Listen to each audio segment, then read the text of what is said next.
സംസ്ഥാനം തദ്ദേശ തെരഞ്ഞെടുപ്പിന്റെ ചൂടിലാണ് നിൽക്കുന്നത്. എറണാകുളം ജില്ലയെ സംബന്ധിച്ചിടത്തോളം മൂന്ന് മുന്നണികളും ശക്തമായ മത്സരത്തിലാണ്.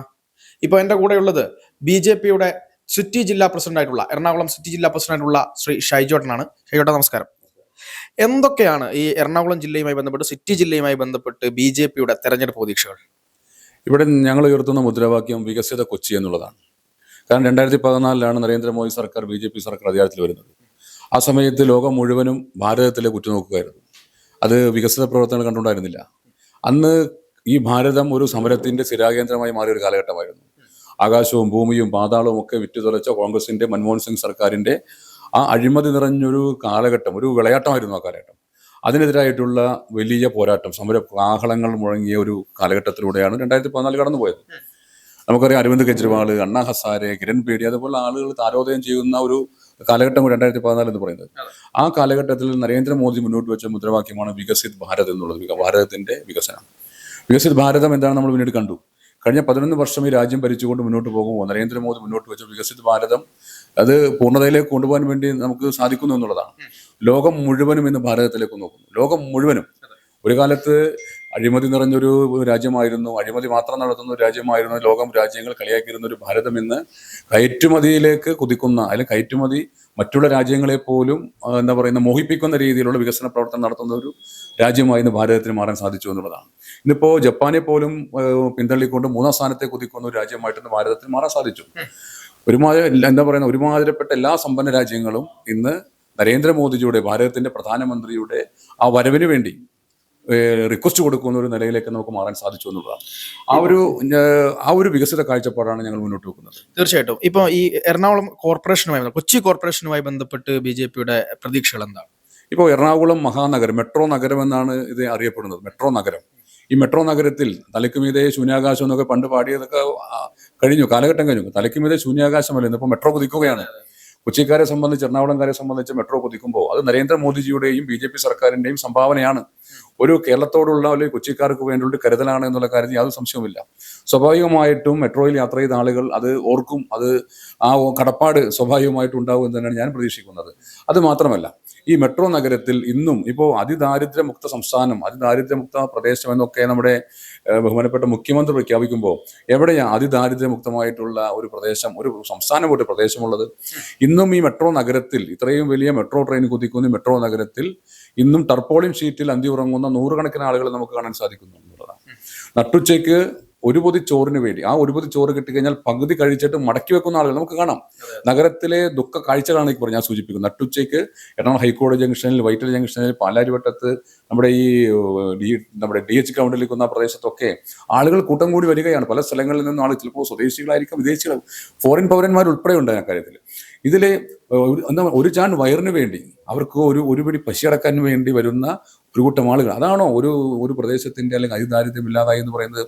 ശുദ്ധമായ വായുവും വെള്ളവും സഞ്ചാര സ്വാതന്ത്ര്യം, നല്ല റോഡുകളൊക്കെ കൊടുക്കുന്നതാണ് സമ്പന്നതയിലേക്ക് പോകുന്നതാണ് ഞാൻ മനസ്സിലാക്കുന്നത്.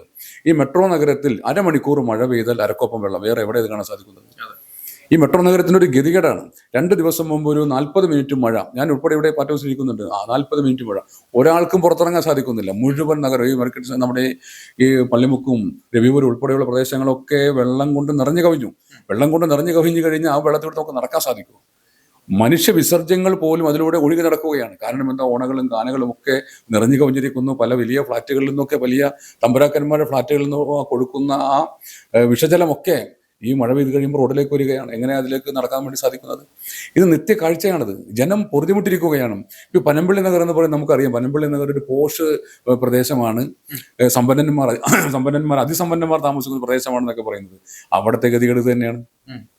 ഹൈവേയുടെ നമ്പി താമസിക്കുന്ന വീട് ചുറ്റുവട്ടത്തും മഴവെള്ളപ്പൊക്കം വന്നിട്ട് അദ്ദേഹത്തിന്റെ ഭാര്യ ഫയർഫോഴ്സിനെ വിളിച്ചതൊക്കെ നമ്മുടെ വാർത്തയായിട്ടുള്ളതാണ്. അപ്പോൾ ഇത് ഞാൻ സൂചിപ്പിക്കുന്നത്, ഇതൊരു മാറ്റം ജനങ്ങൾ ആഗ്രഹിക്കുന്നു. യാതൊരു ദീർഘവീക്ഷണവുമില്ലാത്ത ഒരു എഞ്ചിനീയറിംഗ് വിഭാഗം തന്നെ പാടെ തകർന്ന ഒരു കൊച്ചിൻ കോർപ്പറേഷനാണത്. എന്താ ഇവരുടെ പണിയെന്ന് ചോദിച്ചാൽ, ഇത്രയും റവന്യൂ ജനറേറ്റ്, ഇത്രയും വരുമാനം ലഭിക്കുന്ന ഒരു പ്രദേശത്ത് ഒരു കോർപ്പറേഷൻ എന്തുകൊണ്ട് ഇത്രയും ഗതികേടിലായത്? ഈ മഴവെള്ളത്തിന്റെ പ്രശ്നം ഒരു വശത്ത് ജൂൺ ജൂലൈ മാസങ്ങളിലാണ്. ജൂൺ ജൂലൈ ഓഗസ്റ്റ് മാസം കഴിഞ്ഞാൽ പിന്നെ വരുന്ന ഡിസംബർ തുടങ്ങി ജനുവരി ഫെബ്രുവരി മാർച്ച് ഏപ്രിലേക്ക് എത്തിയാൽ വേനൽച്ചൂട്, മീനച്ചൂട് എന്ന് പറയുന്നത് മലയാളികൾക്കറിയാം. മീനച്ചൂട്, കരിങ്കല്ല് പോലും പൊട്ടിത്തെറിക്കുന്ന ചൂടെന്നാണ് മലയാളികളുടെ ഒരു സങ്കല്പം.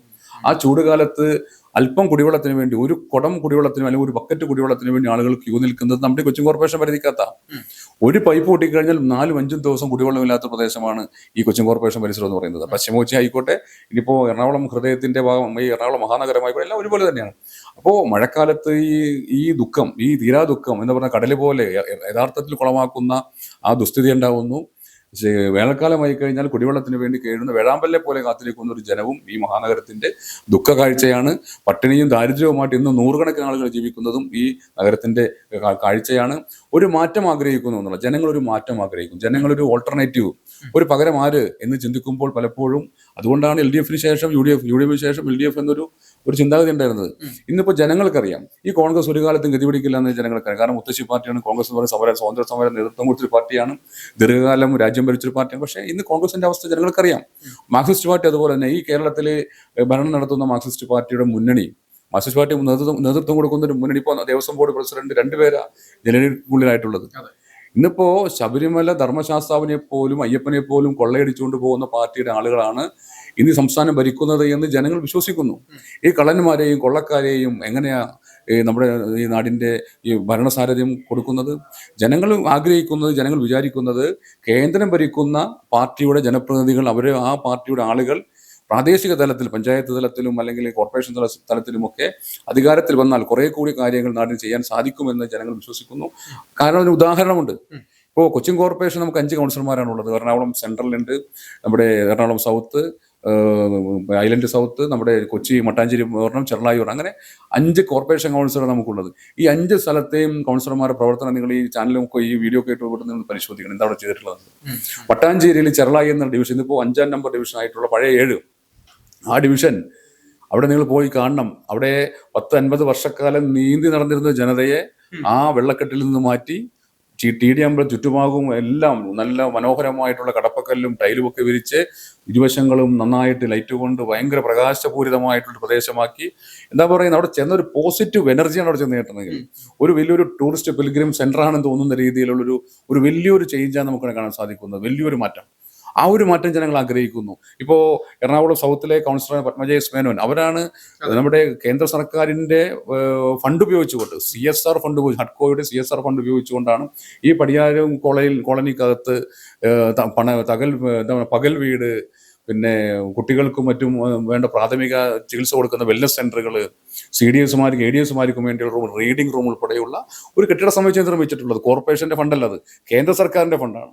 ചെറുളായിലും മട്ടാഞ്ചേരിയിലും നമ്മൾ കൊണ്ടുവന്നിട്ടുള്ള ഫണ്ട് കോർപ്പറേഷന്റെ ഫണ്ടല്ല, കേന്ദ്ര സർക്കാർ അധികമായി അനുവദിച്ച ഗ്രാന്റിൽ നിന്നാണ് ഈ പദ്ധതികളെല്ലാം നടപ്പാക്കിയിട്ടുള്ളത്. പലപ്പോഴും ഞങ്ങൾ കൊടുക്കുന്ന പല പദ്ധതികളും മുടക്കാൻ വേണ്ടിയായിരുന്നു കൊച്ചിൻ കോർപ്പറേഷന്റെ ഭരിച്ചിരുന്ന ആളുകൾ, ഇടതുപക്ഷം പലപ്പോഴും ശ്രമിച്ചിട്ടുള്ളത്. അപ്പോൾ സ്വാഭാവികമായിട്ടും ഇത് ജനങ്ങൾ വിലയിരുത്തിയിട്ടുണ്ട്. അപ്പോൾ അതൊന്നും ഒരു മോഡലായിട്ട് നമുക്കിത് ചൂണ്ടിക്കാണിക്കാൻ സാധിക്കും, ഞങ്ങൾക്ക് ചൂണ്ടിക്കാണിക്കാൻ സാധിക്കും. കേന്ദ്രം ഭരിച്ചുകൊണ്ടിരിക്കുന്ന പാർട്ടിയുടെ ജനപ്രതിനിധികൾ പ്രാദേശിക സ്ഥലത്തിൽ കൗൺസിലർമാരായി കഴിഞ്ഞാൽ, അല്ലെങ്കിൽ പഞ്ചായത്ത് ഭരണസാരഥ്യം കൊണ്ടുവന്നാൽ, കോർപ്പറേഷൻ ഭരണസാരഥ്യം ഏറ്റെടുത്ത് കഴിഞ്ഞാൽ ഉണ്ടാവാൻ സാധ്യതയുള്ള, നടപ്പാക്കാൻ സാധിക്കുന്ന പദ്ധതികൾ അനവധിയാണ്. ആയിരക്കണക്കിന് പദ്ധതികൾ നമുക്ക് ജനങ്ങളിലേക്ക് കൊണ്ടുവരാൻ വേണ്ടി സാധിക്കുമെന്നൊരു ഉറപ്പ് ഞങ്ങൾക്കുണ്ട്. ഞങ്ങൾ അതുകൊണ്ടാണ് പറയുന്നത് വികസിത കൊച്ചി. ഞങ്ങളുടെ മുദ്രാവാക്യം അതാണ്, വികസിത കൊച്ചി. ഇന്നും ഒരു ഓൺലൈൻ, ഒരു ജനന സർട്ടിഫിക്കറ്റും മരണ സർട്ടിഫിക്കറ്റും കൊച്ചിൻ കോർപ്പറേഷൻ ഇന്നും മാനുവലായിട്ട് കൊടുക്കേണ്ട ഗതികേടുള്ള ഒരു പ്രദേശമാണിത്. മാനുവലായിട്ട് കൊടുക്കണം. അങ്ങനത്തെ ഒരു ഗതികേടെന്ന് ഒന്ന് ആലോചിച്ച് നോക്കി. എത്രയോ ഡെവലപ്ഡ് കൺട്രി നമ്മൾ മാറിയിരിക്കുന്നു. ഇന്നും എന്താ പറയുക, ഡിജിറ്റൽ സേവനങ്ങൾ, അതല്ലെങ്കിൽ നമ്മുടെ ട്രാൻസാക്ഷൻ ഒക്കെ വലിയ അതേ രീതിയിലൊക്കെ മാറിയ ഒരു കാലഘട്ടത്തിൽ ഇന്നും മാനുവലായിട്ട് പല ആപ്ലിക്കേഷൻ കൊടുക്കേണ്ടി വരുന്നു എന്ന് പറഞ്ഞാൽ ഇതിനൊക്കെ ഒരു ജനങ്ങൾ മാറ്റം ആഗ്രഹിക്കും. ഞങ്ങൾ പറയുന്നത് ജനങ്ങളുടെ സേവനം വീട്ടുപടിക്കൽ കൊണ്ടുവരും. ജനങ്ങൾ, കോർപ്പറേഷൻ സേവനം ജനങ്ങൾ ആഗ്രഹിക്കുന്ന രീതിയിൽ, ആ ജനങ്ങൾ ആഗ്രഹിക്കുന്ന സേവനം വീട്ടുപടികൾ കൊണ്ടുവരുന്ന രീതിയിൽ, ഇത് വലിയ ഡിജിറ്റലൈസേഷൻ കൊണ്ടുവരാൻ വേണ്ടിയുള്ള രീതിയിലൊക്കെ ഞങ്ങൾ ഈ സാധനത്തിൽ മാറ്റും, കൊച്ചിൻ കോർപ്പറേഷൻ മാറ്റും. റോഡുകൾ നന്നായിട്ട് നമുക്ക് എല്ലാവർക്കും എല്ലാ സമയത്തും, മഴക്കാലത്തും വേനൽക്കാലത്തും എല്ലാ സമയവും നടക്കാൻ സാധിക്കുന്ന രീതിയിൽ നല്ല റോഡുകൾ വേണം, നന്നായിട്ട് ടാർ ചെയ്ത റോഡുകൾ വേണം, വഴിവിളക്കുകൾ നന്നായിട്ട് കത്തണം, പേപ്പട്ടി ശല്യം ഇല്ലാണ്ടാവണം, കൊതുക് ഇവിടെ ഇല്ലാണ്ടാവണം, വെള്ളക്കെട്ടില്ലാണ്ടാവണം. ഇതിന് ഞങ്ങളുടെ എല്ലാം ശാസ്ത്രീയമായ അതിനുള്ള പരിഹാരമുണ്ട്. ഇവിടുത്തെ നഗരമാലിന്യങ്ങൾ കൊണ്ട് മൂക്ക് പൊത്താതെ നമുക്ക് പുറത്തിറങ്ങാൻ സാധിക്കും. ഇന്നും ഈ നഗരത്തിന്റെ ദുഃഖ കാഴ്ചയല്ലേ അത്? നിങ്ങൾ ആലോചിച്ച് നോക്കിയേ, ബ്രഹ്മപുരത്ത് ഒരു തീപിടുത്തമല്ല, എല്ലാ വർഷവും തീപിടുത്തമുള്ള സ്ഥലമല്ലേ ബ്രഹ്മപുരത്ത്. ബ്രഹ്മപുരം നഗരമാലിന്യത്തിന് കൊച്ചിൻ കോർപ്പറേഷനിൽ കൊണ്ടുപോയി ഡംപ് ചെയ്യുന്ന ഈ മാലിന്യങ്ങൾ എല്ലാ വർഷവും തീപിടിക്കുകയാണ്. എന്ത് അന്വേഷണമാണ് ഇവരെടുത്തിട്ടുള്ളത്? ഒരു പ്രാവശ്യം കോൺഗ്രസ് ഭരിക്കുമ്പോഴും അല്ലെങ്കിൽ 5 വർഷം CPM മുന്നണി ഭരിക്കുമ്പോഴും എന്തുകൊണ്ടാണ് കഴിഞ്ഞ വർഷത്തെ ഈ മാലിന്യ തീപിടുത്തത്തെ എന്തുകൊണ്ട് അന്വേഷിച്ചുകൊണ്ട് അതിന്റെ യഥാർത്ഥ വ്യക്തത വരുത്താൻ വേണ്ടി തയ്യാറാവാത്തത്? കേവലമായിട്ടൊരു തീപിടുത്തമല്ലല്ലോ, പലപ്പോഴും അതിന്റെ അന്വേഷണം നടത്തി കഴിയുമ്പോൾ പ്രാദേശികമായിട്ടുള്ള പോലീസ് ഉദ്യോഗസ്ഥന്മാരും മറ്റ് ആളുകളൊക്കെ പറയാറുണ്ട്, അതിൽ മണ്ണെണ്ണ കുപ്പി കണ്ടിട്ടുണ്ട്, പെട്രോളിന്റെ അംശമൊക്കെ ഉണ്ടായിരുന്നു, തീപ്പെട്ടി ഉണ്ടായിരുന്നു. ഇതൊക്കെ പറയുമ്പോൾ എന്താണ് ഇതിന്റെ യഥാർത്ഥ വസ്തുത? എന്തുകൊണ്ടാണ് ഇവിടെ തീപിടുത്തം ഉണ്ടാകുന്നത്? അതിന്റെ പിന്നിൽ ആരാണ് എന്ന് തെളിയിക്കാനോ അല്ലെങ്കിൽ അതിന്റെ സത്യാവസ്ഥ പുറത്തു കൊണ്ടുവരാനോ രണ്ടു കൂട്ടരും തയ്യാറാവുന്നില്ല. ഒറ്റ കാരണമേ ഉള്ളൂ, ഈ തീപിടുത്തത്തിന്റെ പുറകിൽ രണ്ടു കൂട്ടരും നടത്തുന്ന ഈ ചവറിനെ ചുറ്റിപ്പറ്റിയുള്ള ഈ മാലിന്യം നിറഞ്ഞിട്ടുള്ള ഈ അഴിമതി പുറത്തു വരാതിരിക്കാൻ വേണ്ടിയാണ്. എത്ര ടൺ കത്തിക്കുന്നു, എത്ര ടൺ അവിടെ ശേഖരിക്കുന്നു, എത്ര ടൺ മാലിന്യമാണ് അവിടെ സംസ്കരിക്കുന്നത്, ഇതൊന്നും പുറത്തറിയാൻ പാടില്ല, പുറം ലോകം അറിയാൻ പാടില്ല.